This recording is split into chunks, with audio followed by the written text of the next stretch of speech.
Every time they come and go, we clean, every time.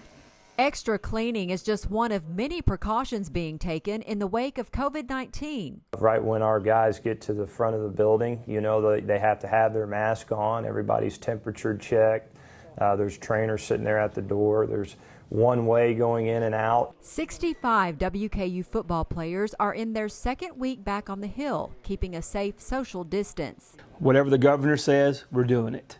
And right now we're under 10 and under group still.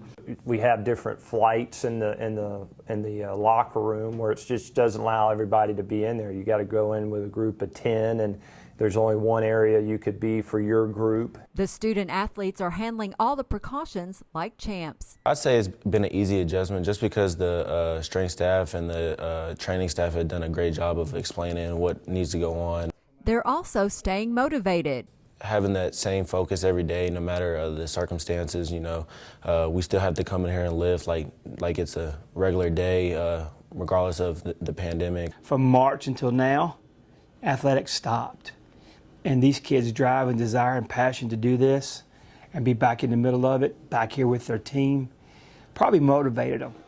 The rest of the team will be here by July 6th, preparing for the home opener in September. September 3rd is coming. That's an exciting time. That's why we're doing today what we're doing to get to September 3rd. For the fan part of it, we're going to have to see. We're going to still have to navigate that. I don't think we're quite there yet on what that's going to be and what those protocols are.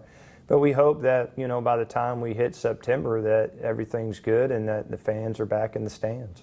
With this week's View from the Hill, Whatever it takes for us to get on the field, that's what we'll do, for sure. I'm Amy Bingham. No cough, cold, shortness of breath, right? No, sir. All right, I appreciate that. Thank you.